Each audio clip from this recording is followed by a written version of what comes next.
Hi everyone, welcome to Cheltenham Chart episode 7. Sadly, sponsorship deal looks to be on hold with Night Nurse after Act of Innocence prep run. Didn't go according to plan. Really disappointed with that run, and yeah, the bet looks dead. So that just shows you how difficult it is to put anti-post bets off a long way in advance of the festival. Really disappointing run. And now, you can see from that how hard it is. I mean, the backers of my daddy Paddy are now, basically back to square one. Le Divin and Font, they're back to square one. We're back to off the board on the Snakes and Ladders board after coming down from sort of square 62 to off the board. Really disappointing, really disappointing. But so much to go through in this video covering the 28th to New Year's Day that I simply have to just get on with it today, because I did try to make this video last night. It was far too long and I didn't eventually put it together and put it out. So I have to get it out today. I know that racing fans are desperate for videos because there hasn't been much out from any of the YouTube contributors over the past while. So I'll just get on with the 28th, 29th and the 1st, etc. And we'll talk about as many of the horses as we can, as quickly as I can. And, you can put your views down below. I've had a lot of comments. I've tried to reply to them all, but I really just have to get on with it today. It really is that busy. So in the novice chase at Leopardstown on the 28th, Cocktail Divin was really impressive. Jumped beautifully. I had in my head that this was going to be a handicap project for De Bromhead, a bit like A Plutard, who won the handicap at Cheltenham over 2 mile 4, the novice handicap, the one that was won by Caldwell Potter last year.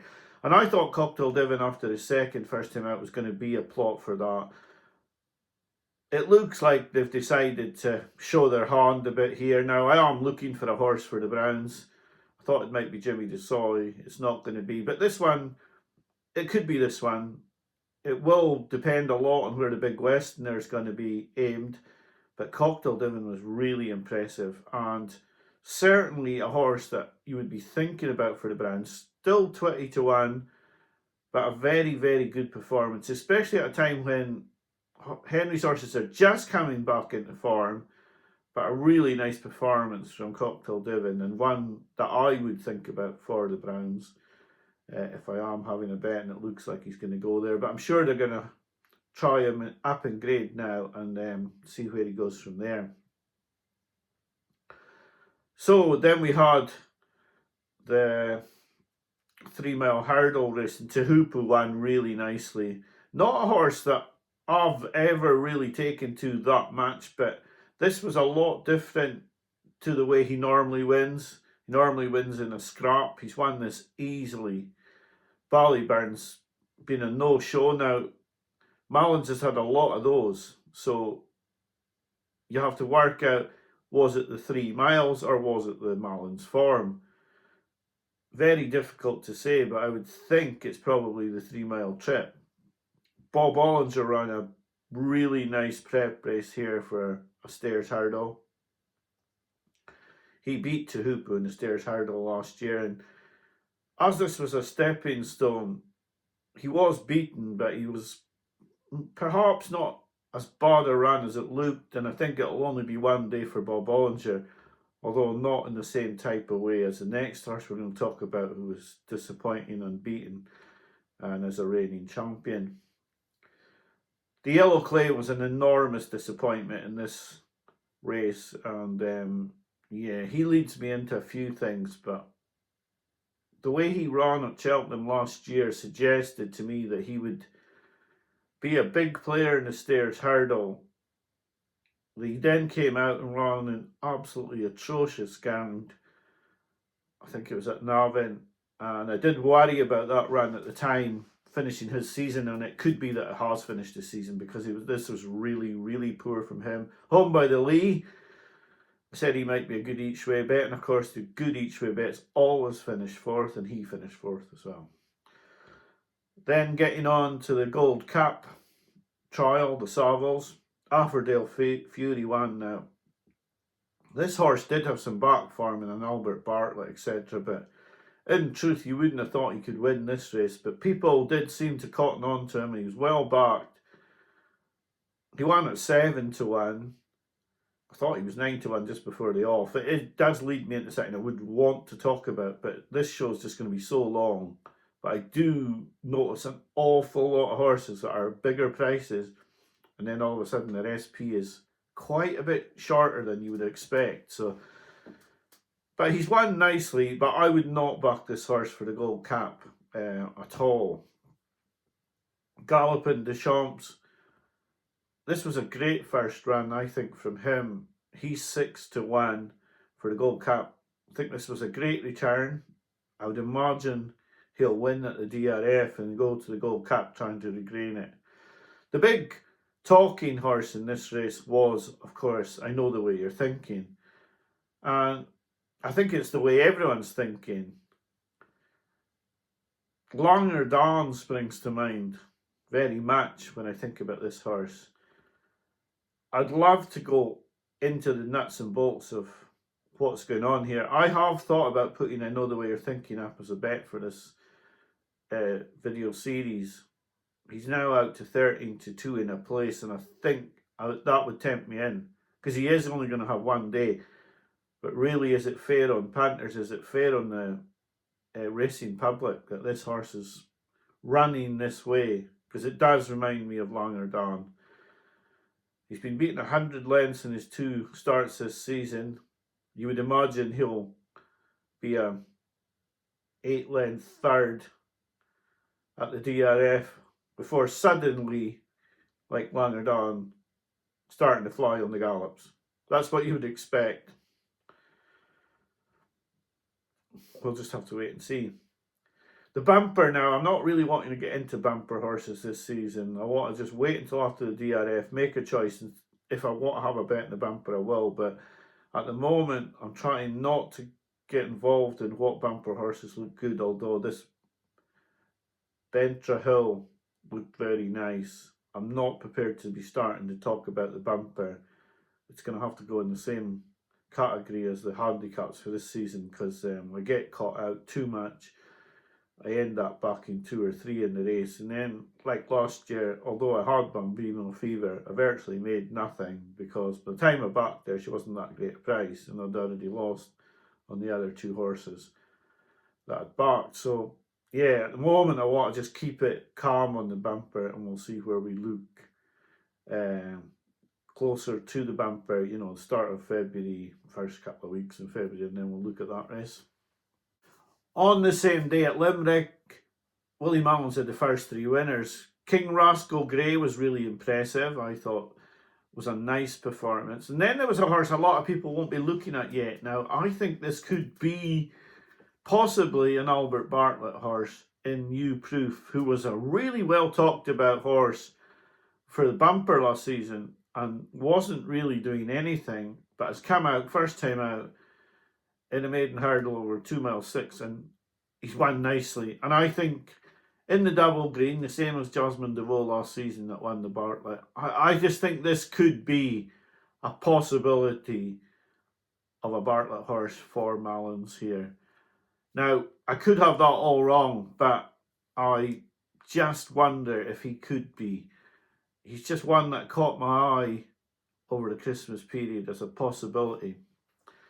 And I want to say it now. Now, Willie is going to have to produce some horses soon for the novice hurdles, because it is really unusual that at the start of January, Willie Mullins has no horse in any of the novice hurdles that is less than 14-1. Now that is very, very unusual, and it's bound to change because he has such a big yard that there is bound to be a horse coming out of that yard soon. It could be on Sunday when Sertudo comes out, but who knows. But at the moment, there's really absolutely nothing out of the Mullins yard smacking your face and saying, yeah, I'm going to win a novice hurdle at the Cheltenham Festival. And there must be something in that yard that's going to win a novice hurdle. Last season he won 2 out of the 3, so yeah, I just don't believe that he is going to go to Cheltenham with 14 1-shots as his best chances of winning these novice hurdles. The final horse to talk about is Final Demand. He is the second coming, according to very, very many people. Me and Final Demand fell out last season when he cost me my 8th consecutive profit. And I'm not in the forgiving nature after this race either. So far this season, he's beaten Wingmen, who's proved to be a massive, massive disappointment. And in this race, he beat Gold Dancer 8 lengths, which is the same distance as Romeo Coolio beat Gold Dancer in the Drinmore. I want to see more from Final Demand. Now, even Ruby Walsh said that he wasn't that impressed, but there are a lot of Malins horses that are not running quite to form. He jumped really well. His jumping is very, very classy. But for me, I didn't like how he stopped up that hill. People are saying it's because he's a chaser, but he's like Denman and all this. Well, I'm not prepared to forgive at 5-4. If he wins the Brown Advisory at 5-4, he wins the Brown Advisory at 5-4. I will be looking for something each way to take him on. And until he does something quite a lot better than this, I won't be changing my mind. It was a good performance, but like I said, it was no better than what Romeo Coolio did in the Drinmore to the same horse. Jimmy Desai, there's not much you can say. He was never going. You could tell. And what I really didn't understand was he wasn't put out in front. In his chase debut, he was always in front of the big Westerner, yet he was held up out the bar. His head went up in the air before he even got to the first fence. And yeah, he was a complete no-show. And for a horse who I thought was going to be a good each way bet at the Cheltenham Festival, you would not be surprised if he didn't even go after this run. This was absolutely abject from Jimmy Desai. On the 29th, Woods, who was impressive in the Mayor's Hurdle at Leopardstown, wasn't a great race. And when I say impressive in the end. But again, she's made hard work of it. I think she's just a great horse that just does enough. And yeah, she looks like she's going to lose, and then all of a sudden she kicks the turbo in. Whether she'll be able to beat Lossiemouth or Brighter Days Ahead in a Mayor's Hurdle, that remains to be seen, and it's probably unlikely. She was beaten by Lossiemouth last season, but she's improving all the time. She's certainly a really good horse. Feet of a Dancer's probably a top class handicapper, sort of grade 3 stroke grade 2 horse, not really a grade 1 horse, but she put Feet of a Dancer away quite well. It's a decent performance. I wouldn't say it's a definite that she would win a Mayor's Hurdle, even without. She would probably win it without Lossiemouth and Brighter Days Ahead. I think she'd have a lot harder time with one of them in the race. They were both in the 2 mile hurdle race, and they fought out the finish after Amsterdam ran away with Patrick Malins. Lossiemouth got first run. Brighter Days Ahead stayed on well. Lossiemouth's yards sort of not running well. Brighter Days Ahead's yard is running well. So hard to know what to make of that form, because Brighter Days Ahead was first time out. I still believe in my heart they're looking for an excuse to go to the Mayor's Hurdle with Lossiemouth and don't really want to entertain the Champion Hurdle, but because of the way her campaign looks and the races she can pick up on the way to the festival, it looks like they're mapped out on a 2 mile campaign, but they want to finish at Cheltenham on a 2 mile 4 race, which makes it look bad. But I think they're just looking for an excuse to get her out of the Champion Hurdle if they can. They'll both go to the DRF. If Brighter Days Ahead turned the form around, they would have their excuse. Brighter Days Ahead, you'd think they're just going to go for the champion hurdle again. They are a bit more sporting. I think whichever one loses at the DRF will definitely go to the mare's hurdle. Unless it's like a really tight finish. Brighter Days Ahead definitely looks like she'd probably come forward for this run. But I like Glossy Milk. I'm a big fan. I think she would have won the last 2 champion hurdles if she'd run in them. Yeah, hard to say. If you had more sporting connections with Glossy Milk, you'd think, right, she's definitely going to go for the champion hurdle. And getting £7 off Sergino, you'd think, right, we've got a right race in our hands, especially if Brighter Days Ahead goes as well. But I think we'll have to wait until after the DRF and see what we're actually going to get, because I'm not convinced they'll both go. And I'm fairly certain if Lossiemouth even is beaten in a close finish, she'll go to the mare's hurdle. We may not even know until right before the race, just like last year. So, yeah, it's hard to speculate on that. At Newbury, the same day, Act of Innocence was beaten. That was my bet for the Supreme Novice. Beaten by a horse, a good horse, I think, in Manila Yoga, who was getting £20. But you'd think the Supreme, if he was a Supreme winner, he would have been able to win this. Now, he's been put out to 50-1, which is a bit of an overreaction, but at the same time, he couldn't beat Manila Yoga, and he's probably a busted flush, to be honest, and it's quite disappointing. I was really disappointed with the placing of the horse. I mean, Nicky must have known after inheriting these horses from Paul Nicholls that Nicholls was going to be, looking to sort of try and burst the bubble a little bit, and, running the horse 3 days before New Year when the horse that beat him was going to get a lot more weight than it was going to get in 4 days' time. Yeah, it was a little bit, possibly a bit silly of Nicky to go to this race and have to give such a huge amount of weight. Didn't think Nico went fast enough on the horse either. I doubt the horse will go to Cheltenham now. And the other horse from the yard, Old Park Star, has been aimed at the Rossington Main at Haydock, and that is I cannot believe that the horse will go there. If I had any say in the horse's well-being, a big horse like this going to a dog track like Haydock is craziness. I said this before Haiti Colours went there, but this is an even worse decision from Nicky Henderson if Act of Innocence goes to the Rossington Main. I'll be so disappointed. But they're not my horses.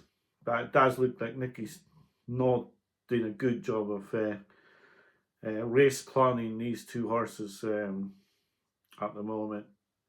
And they've looked brilliant on their runs at Newbury and then at Cheltenham, but Act of Innocence did not look so good. I think he would have looked brilliant if Manila Yoga hadn't been there getting £20, but surely he must have known that I've got to give that horse £20 and he still ran it.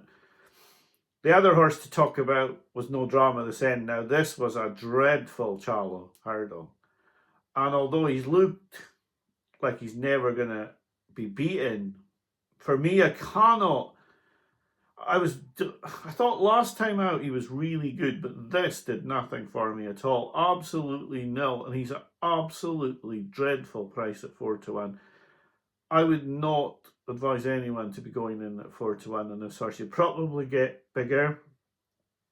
There's bound to be a horse come out in Ireland and look good over the weekend. No Drama This End is 4-1 is shocking value.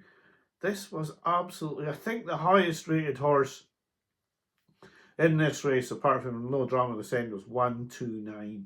I mean, just an absolutely dreadful race.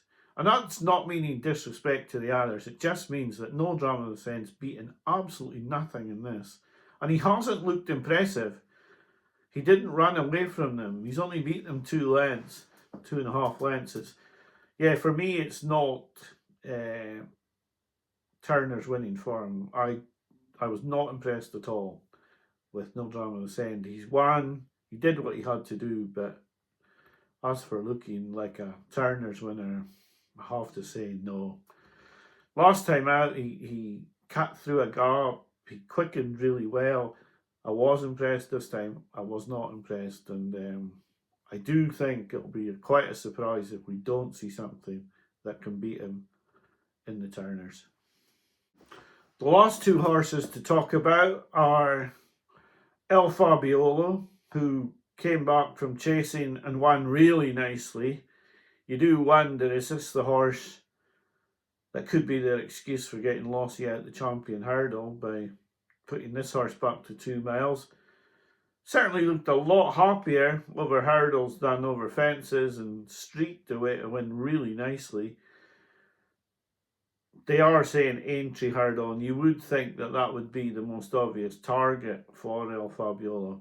The funny thing is that it's probably the most obvious target for the next horse I'm going to talk about. But would you give it a go in the Stayers hurdle with Cabral du Matin? Absolutely bolted in. But one of those horses where you wonder, is he really just too quick for a Stayers hurdle? They think he is a Stayers hurdle horse, but maybe for next year. I would say, well, if you think that, you may as well go this year because the horse is fit, healthy, and is in good form at the moment. Why wait a year? For me, I'd have Cabral du Matin maybe as a champion hurdle horse. And like I've said on numerous occasions, the New Lion as the horse for the Stayers. I don't quite get it at all. Cabral du Matin looks like gears and seems to have improved rapidly for going to Skelton, whereas they seem to think this horse is a stayer. Well, I think if you think he's a stayer, you have to just give it a try. I mean, last season Rocky's Diamond ran in Stayers hurdle as a 5-year-old, and Cabral du Matin's now 6, so you'd have to give it a go, I would think. I thought, looking at it, he's perhaps just too speedy, and I don't know if he'd stay 3 miles, but he looked really good. Now, you have to take that in the context. He was getting £6 here off horses who were nowhere near Grade 1 level.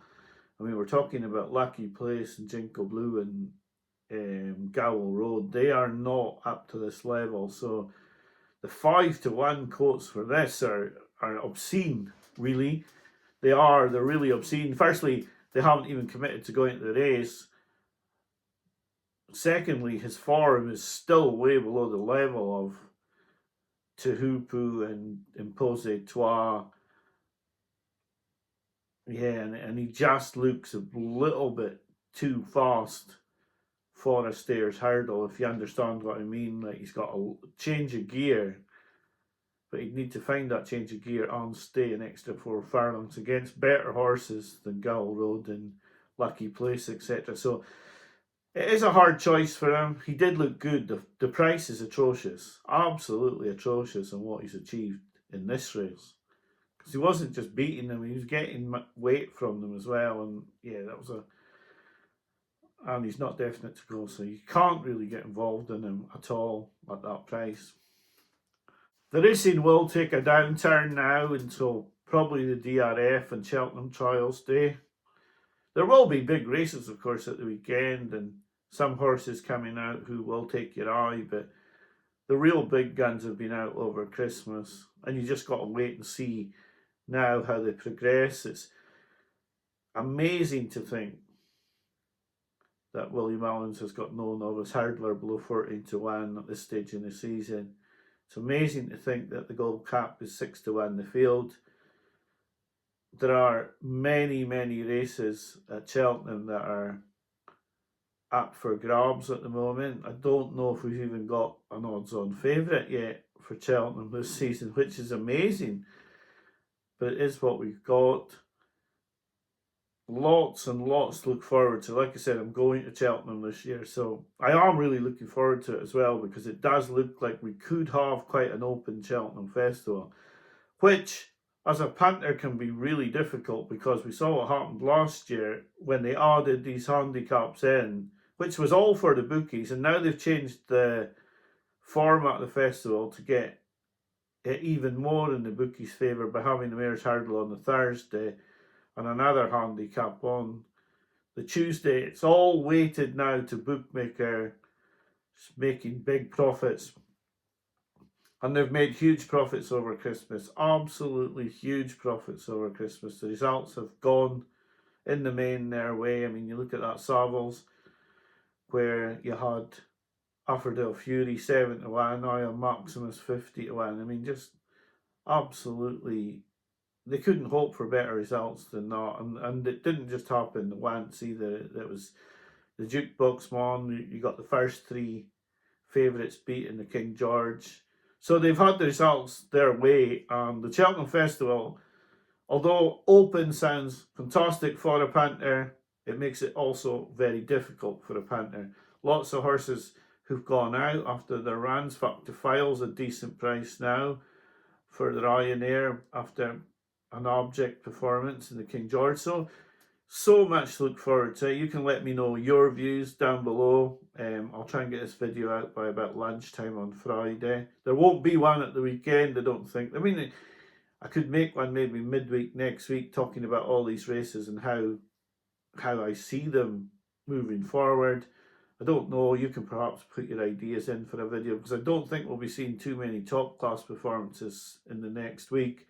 Although it could be that Willie unleashes a couple of real big gun novice hurdlers soon, because if they've been out, they've certainly hidden themselves quite well. Anyway, I'll be back to you next week. I'm sorry I've rushed through this a little bit today, but there was so many horses to go through. I've probably even missed a few as well. But I'll be back to you next week, not this weekend, but next week, with another episode of Cheltenham Chat. Thanks for watching, and bye for now.